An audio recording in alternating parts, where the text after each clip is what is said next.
Prinsip yang harus kita pegang bersama.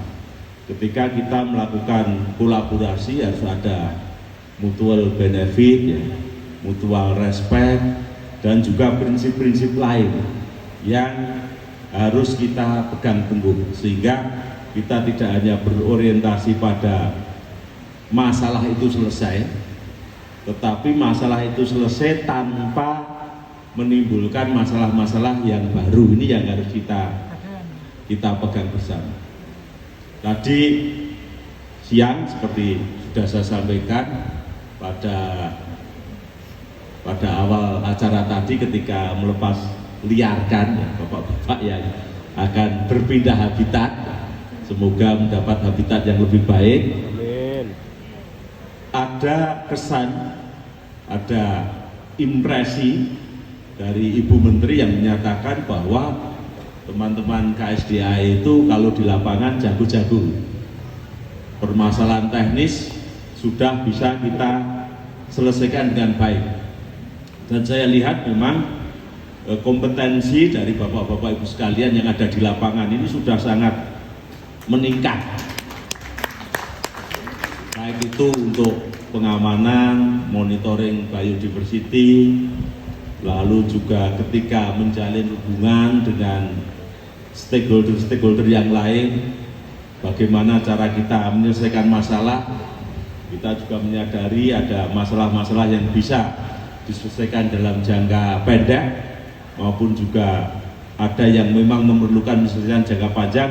Tentu itu kita sadari semua, dan masalah itu tidak akan ada selesainya, pasti akan ada masalah yang datang ketika kita mengelola sumber daya alam sebagai salah satu kekayaan negara kita yang sangat strategis. Ini harus kita sadari bersama bahwa biodiversity, natural resources itu adalah satu aset, satu kapital yang diperebutkan oleh banyak orang.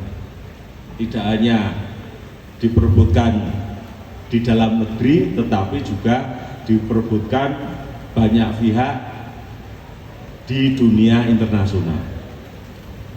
Ada 3 hal paling tidak di Kementerian LHK ini yang sangat strategis dan itu menjadi incaran di dunia global. Yang pertama adalah biodiversity, lalu yang kedua yang terkait dengan hasil-hasil hutan, baik itu hasil hutan kayu maupun non kayu, termasuk di dalamnya adalah perubahan iklim, dan yang ketiga adalah kehutanan sosial. Nah, kita ini termasuk yang sangat strategis, yaitu biodiversity. Mungkin kepentingannya di tingkat internasional paling tinggi,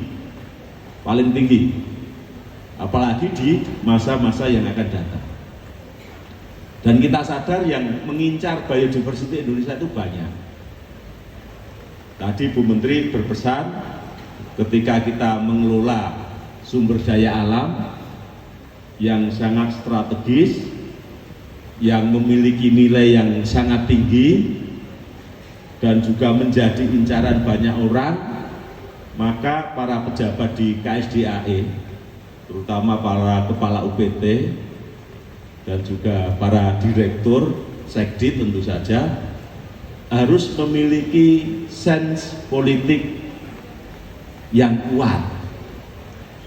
Nah, paling tidak ada beberapa hal nanti yang akan saya sampaikan, yang nanti kita juga akan jabarkan di dalam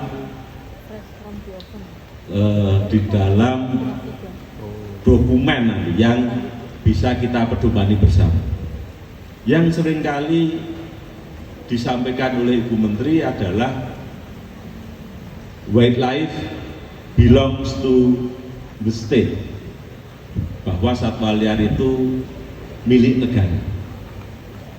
Artinya apa? Paling tidak kita harus bisa memahami bahwa kontrol terhadap wildlife itu harus dilakukan oleh kepala UPT, oleh direktorat, oleh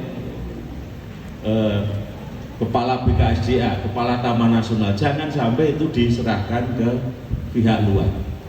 Silakan Pak Jeffrey di depan aja. Sini. Itu yang pertama, ini yang harus kita jabarkan bersama. Lalu yang kedua, ini juga nanti terkait dengan Pak Munawir, terkait dengan juga Pak Sekdi, tentang kerjasama, terutama kerjasama internasional dan kerjasama yang melibatkan pihak asing. Itu harus kita cermati betul, ada agenda apa yang diusung oleh para mitra. Karena ketika kita melakukan kerjasama, ada resiko di dalamnya. Pertama, mungkin ada resiko kewenangan kita diambil, ada juga resiko mungkin wilayah kita yang diambil, atau juga ada resiko, ini yang paling kita takutkan, kita nanti menjadi direktorat virtual.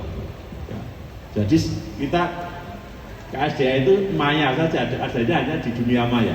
Kita menguasai banyak hal, tapi secara konkret di lapangan yang mengendalikan adalah orang-orang di luar kita.